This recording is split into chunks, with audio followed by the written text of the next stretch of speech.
Ok, bueno, vamos a hacer rápidamente algunos pasos por algunos tipos de prototipos.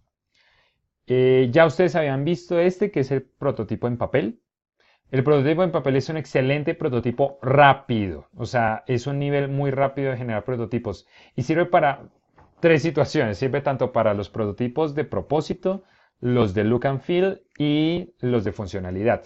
Normalmente, en la mayoría se utiliza es para que ustedes puedan desarrollar rápidamente cuál va a ser la funcionalidad del prototipo. Y de esta manera es una de las herramientas más sencillas que utilizan ahorita los programadores para poder ir mapeando tanto páginas web como aplicaciones y poder entender cuál debe ser la experiencia del usuario para empezar a echar código, como dicen literalmente, y empezar ahí a programar cada una de las etapas. Otra de las experiencias, este es en el caso, este sirve muchísimo si ustedes van a desarrollar o una aplicación o una página web. ¿Listo? Ayuda muchísimo a prototipar esas interfaces. ¿Listo? Pero, por ejemplo, si ustedes ya lo que van a hacer es validar un servicio, uno de los mejores prototipos rápidos que pueden desarrollar son los storyboards. Los storyboards son literalmente escenas de cuadro a cuadro de qué es lo que va a pasar con el usuario al pasar etapa por etapa dentro de un servicio. Entonces, la primera experiencia es que el usuario está pasando por algún lado, la segunda es que tiene una falla, la tercera es que llama a un número concreto, desarrolla una actividad, la persona va, bueno, y ir describiendo escena por escena cómo va pasando la historia del usuario con respecto a la idea que nosotros implementamos. Ojo, y un tip para todos. El storyboard sirve muchísimo para empezar a planear el servicio como tal. Es un excelente prototipo rápido para servicios, pero no solamente sirve para servicios.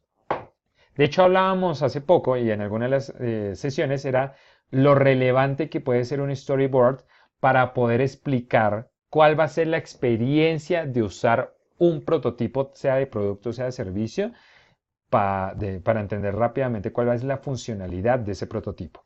Si ustedes se dan cuenta en esta pequeña imagen, es el ejemplo de un extraterrestre que choca con algún lugar desconocido y empieza a arreglar rápidamente su máquina con un con un control y echándole gas, y entonces ahí vemos que esa vaina no sirvió y luego sale estallando. Y él muere, al parecer. ¿Sí? Nos explica escena por escena qué pasó. En este caso es posiblemente nos está mostrando que literalmente el producto no sirvió para un carajo y lo que hizo fue crear un gran accidente con el usuario.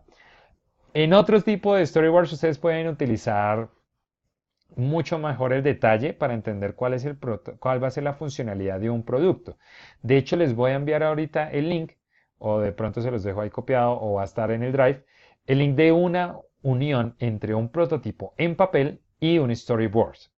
Y van a entender cómo ese tipo de videos ayudan muchísimo para que un jurado o cualquier otra persona que está analizando su proyecto pueda entender rápidamente cómo funciona su aplicación, qué hace su aplicación o qué hace su idea o qué hace su proyecto y saber cómo funciona. Eso ayuda muchísimo porque lo que normalmente hacen los jurados es tratar de entender y validar cuál va a ser el funcionamiento del usuario frente a la herramienta.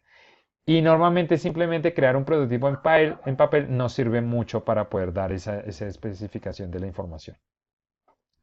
Otro prototipo enfocado en servicios son los Service Station. Estos prototipos nos ayudan mucho para determinar cuál es la secuencia y los recorridos que se va a tener en un servicio, cuál va a ser la primera, segunda y tercera etapa y cuáles van a ser los instrumentos que deben aparecer en cada una de esas etapas. Existen dos tipos de prototipos que ustedes pueden ver en la imagen. El prototipo rápido, que literalmente es haciéndolo en papel, ¿sí?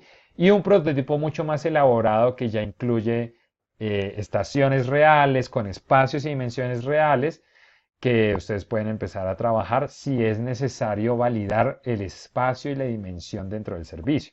En este caso sirve muchísimo para validar tanto la funcionalidad como el propósito, y además es un prototipo muy rápido. Y este ya es un prototipo ligero que sirve muchísimo para validar tanto la funcionalidad, el look and feel, ¿sí? Y en algunos casos el propósito. ¿Listo? Este les puede servir de gran utilidad si lo que ustedes están creando es un servicio especializado que literalmente el usuario tiene que pasar una etapa por otra. El body storming, como tal, es un prototipo que lo que busca es entender cuáles son las emociones y las experiencias que va a vivir el usuario. A diferencia de este, aquí lo que buscamos es orientarnos hacia la secuencia, ¿sí? Entender cuál va a ser el recorrido y la eficiencia entre tiempos y en parte la experiencia con respecto al tiempo y el recorrido del usuario. Pero aquí lo que nosotros queremos valorar es literalmente son cuáles son las experiencias verbales y no verbales que va a tener el usuario al usar nuestro prototipo de servicio. Por ejemplo, en este caso se supone que este es un super colchón, es un super sofá que tiene algunos instrumentos tecnológicos y que él puede ir activando poco a poco. Si ustedes se dan cuenta, este es un prototipo rápido porque está hecho en papel las interfaces y lo que normalmente va a suceder es que él oprime un botón y unas personas detrás van a hacer, eh, van a hacer un ejemplo de cómo va a vivirse la experiencia. El Service Blueprint. Este no se los comenté en las clases porque normalmente tiene un alto nivel de detalle. Pero el Service Blueprint es brutal y es súper utilizado en la generación de servicios. De hecho, es una de las mejores herramientas de prototipar servicios que existen en el momento.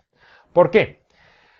El Service Blueprint se divide en estas 5 interacciones. Existe una evidencia física que son todas aquellas interacciones que el usuario va a tener que utilizar para poder usar el servicio. En este caso es el Service Blueprint de una página web, así que lo primero que él tiene que usar es el website, ¿sí? La página. Cuando él entra a la página, ahí es cuando ustedes se dan cuenta, lo que empezamos a mapear es la acción del cliente.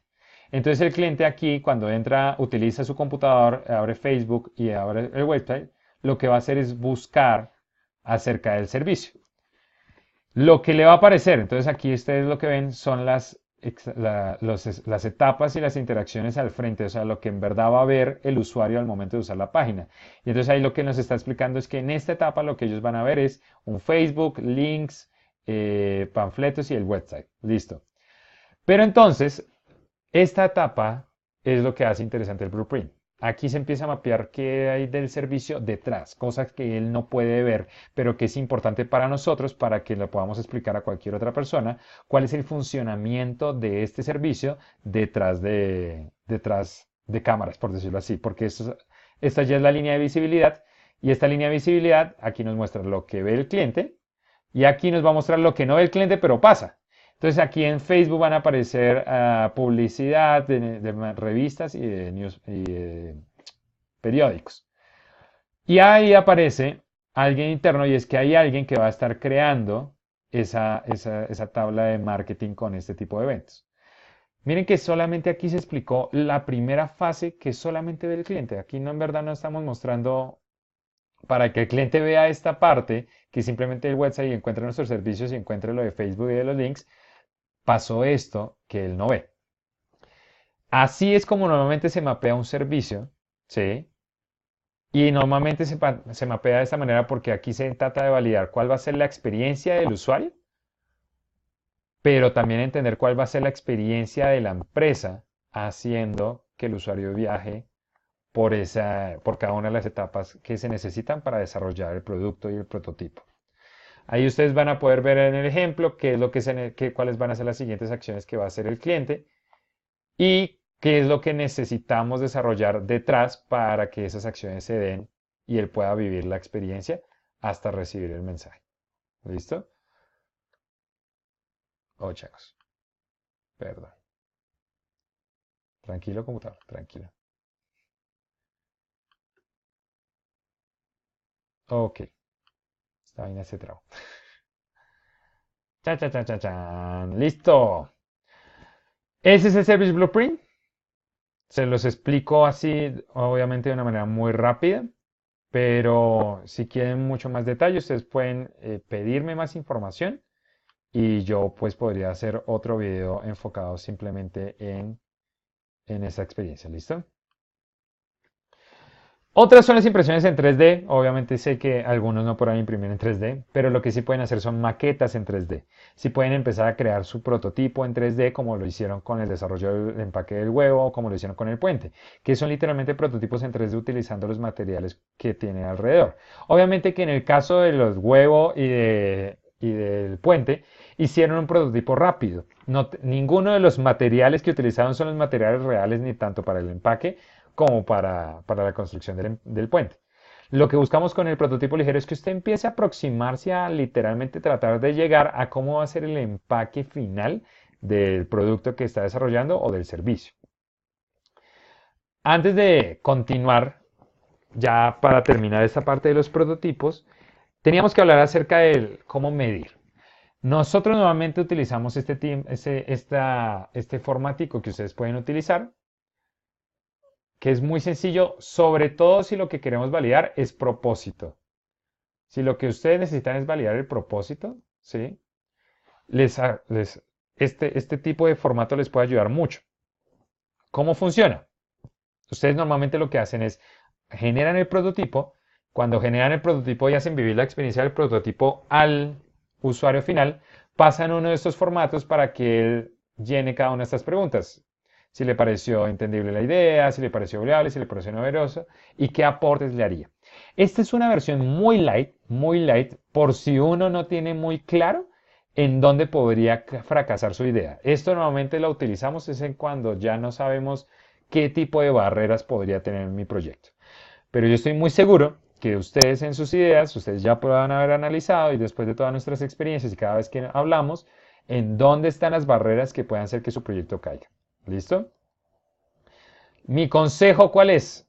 En todo lo que tiene que ver con prototipos, no importa el prototipo, o sea, no importa tanto el prototipo, ni la dimensión ni el nivel, lo primero que hay que tener claro es esto.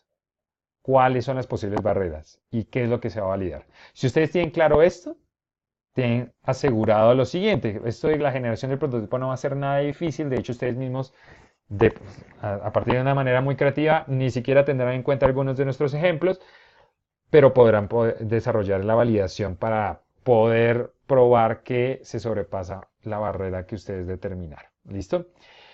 Espero que esto les pueda ayudar, que les haya dado como puntos cercanos frente a qué prototipo desarrollar. De todas maneras, también voy a dejar en el Drive un archivo que se llama Protothinking, que es una muy buena herramienta que también tiene otras alternativas y herramientas para generar prototipos que puedan utilizar. ¿Listo? Luego nos vemos.